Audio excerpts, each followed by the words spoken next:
Ek klim vir 'n treinrit wat my glo my lewe gaan weerspieël. Klomp stasies op my pad. Sommige mooier as ander, maar elk uniek. En dan die moerkoffie, die lewe se vernis, rond, vol, geurig en vol smaak, ryk en lekker. Drink hom slukkie vir slukkie, geniet hom. Laat hy oor die tong rol, want by jou stasie is die rit verby. Die rit weet te flits van die geheue.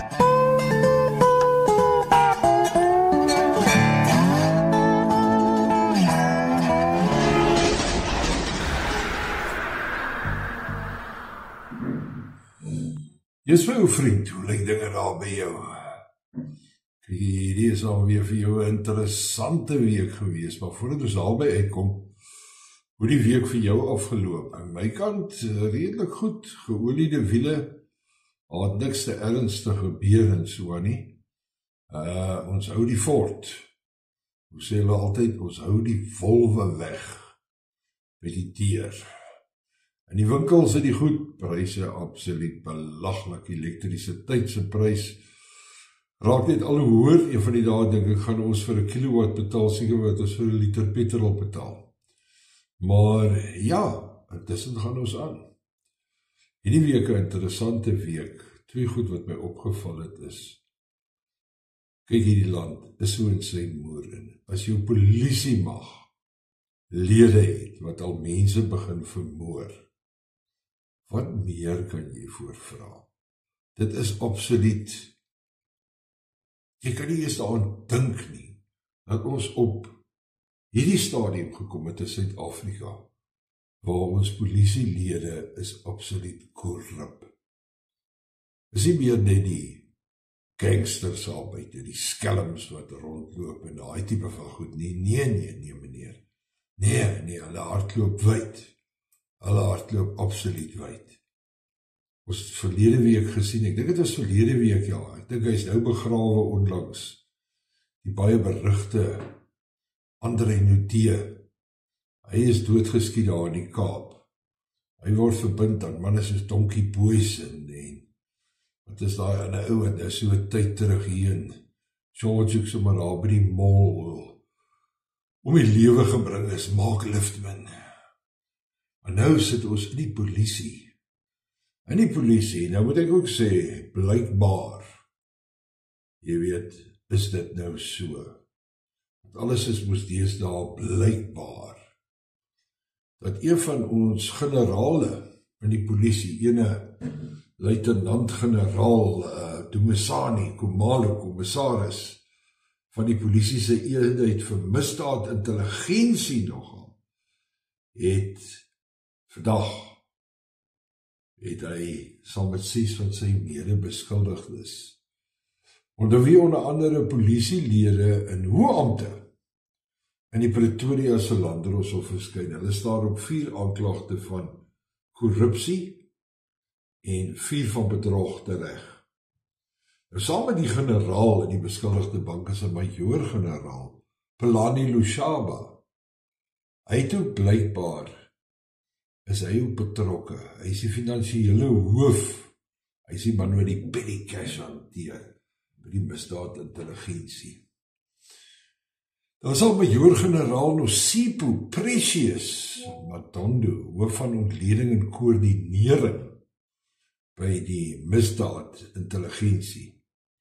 En dan het ons nog vir majoor-generaal Josias Lekalaka, provinsiale hoof van misdaadintelligensie in Gauteng, en ook majoor-generaal Zweletini Kabela, bestuurder by tegniese dienste, brigadier Vendile Kube, seksiehoof, personeelveiligheid en kering, en dan ook brigadier Dino Mokoela.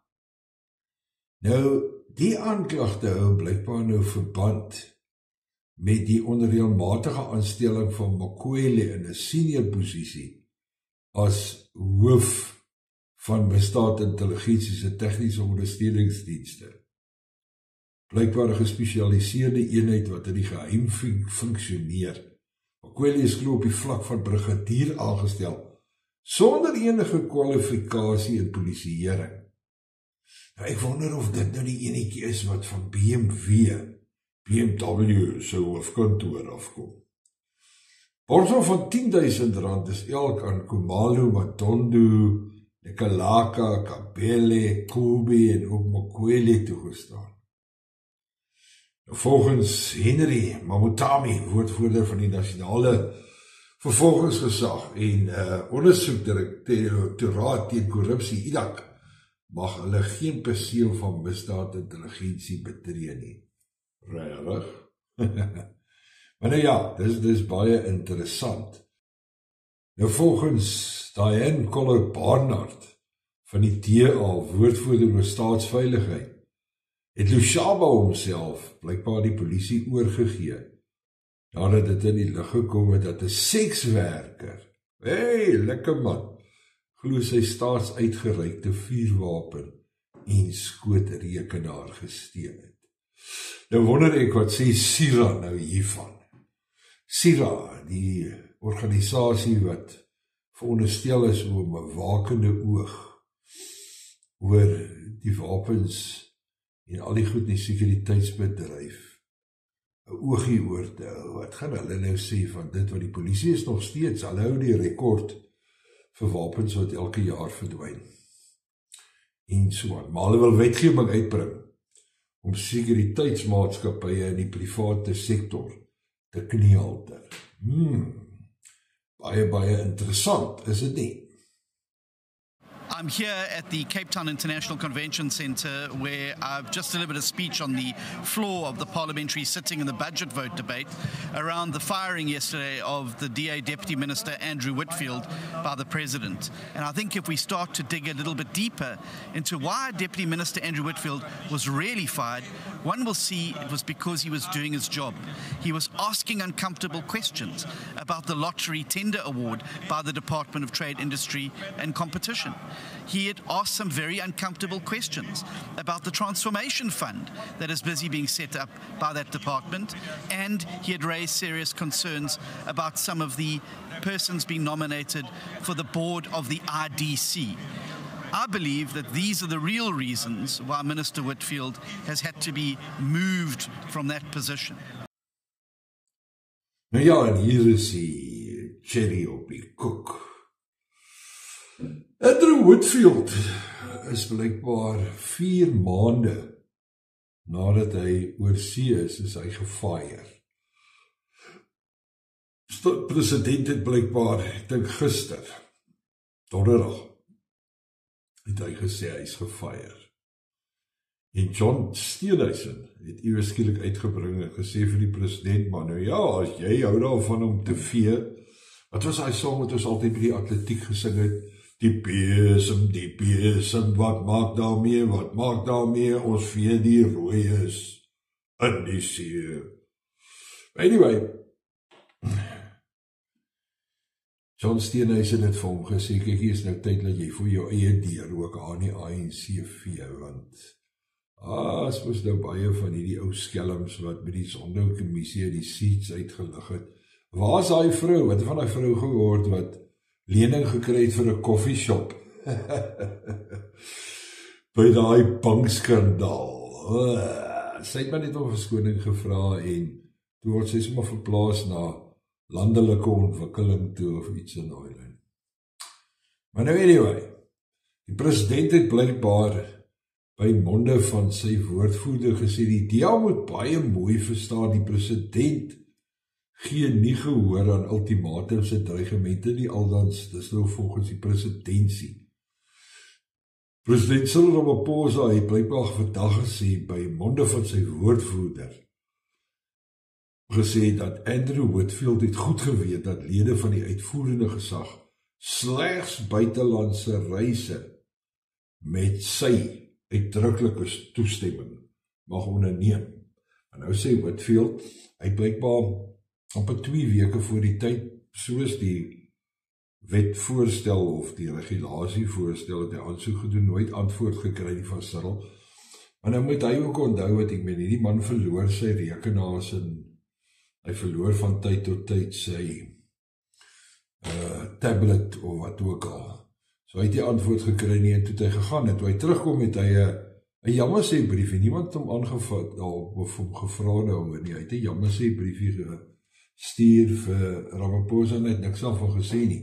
Nou kom hy hier skielik na 4 maande en hy sê voetsek. Maar nou is die storie. Dis nou waar dit interessant raak. Is amper soos met Weddy maak, hy goed wat jy koop. Jy kan dit en dit en dit kry, dit is die storie, but wait, there's more. So, nou word het gesê, maar hierdie ding laat Paul Mashatile sy familie nou die lotto bid gewen het, om die lotto vir die volgende 8 jaar te hardloop. Hoe lekker is dit? Whitfield het baie vrae daaroor gevra. En hy het ook seker ander ongemaklike vrae gevra rondom korrupsie. En die president het al hoeveel maal gesê, almal moet saamstaan, die korrupsie moet uitgeroei word. Maar jy sien, as jy self agter die deur staan, soos my oorlede ma altyd gesê, moenie vir my agter die deur soek, ek staan nie saam met jou agter die deur nie. As jy agter die deur staan, kan jy nie net links en regs mense van agter die deur uitruk en hulle fire en hulle holle skoppe wat ook al nie. Ramaphosa was responding to the debate on the presidency's budget vote.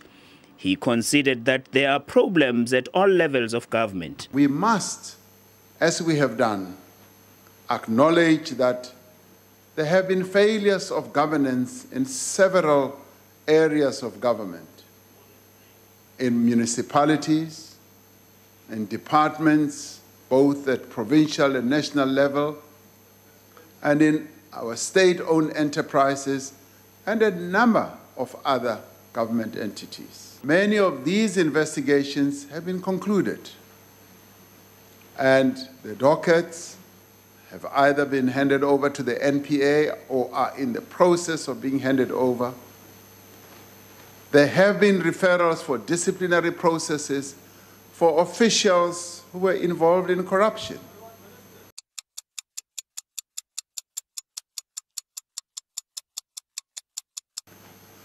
Through the special tribunal which we established, millions in stolen funds have been recouped and continue to be recouped.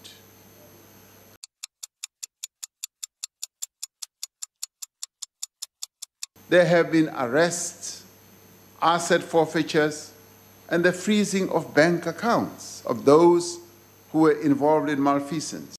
So, nou ja, wat vir my onrusbarend is dat John Steenhuisen sê, kom ons kyk hoe is die video, maar hy sê nie in hierdie video dat hy vra dat Whitfield moet teruggesit word in sy posisie nie. Hy vra dat Cyril moet voor sy eie deur vee. Kyk gou.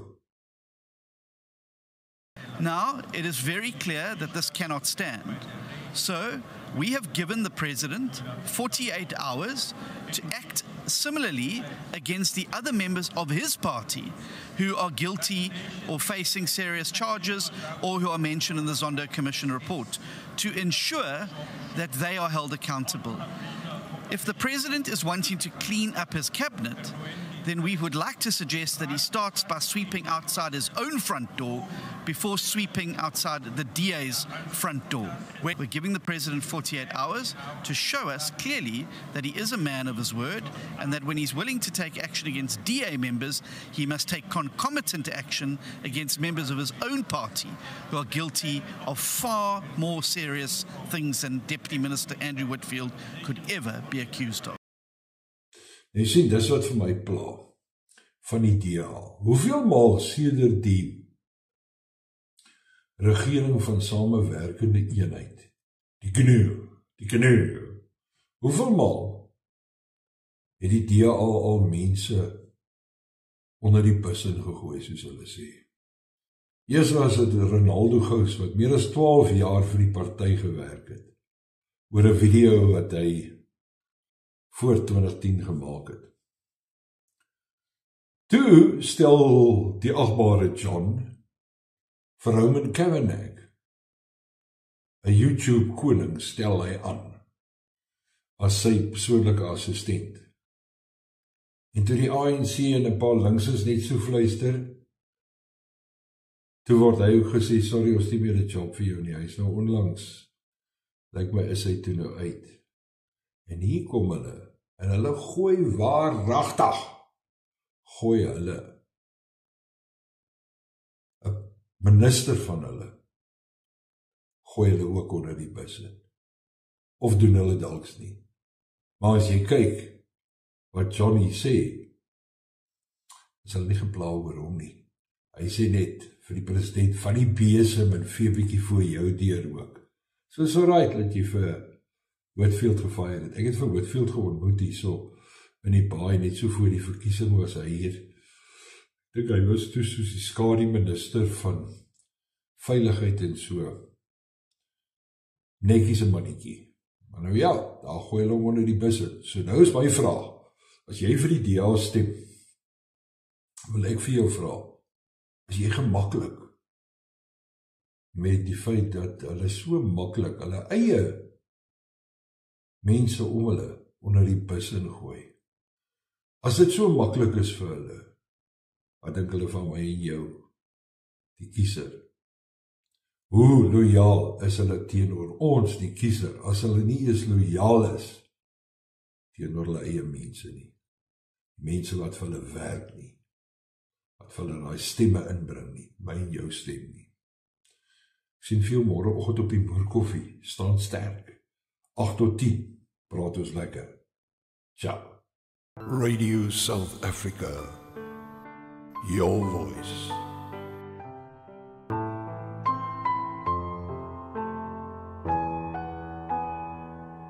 24/7.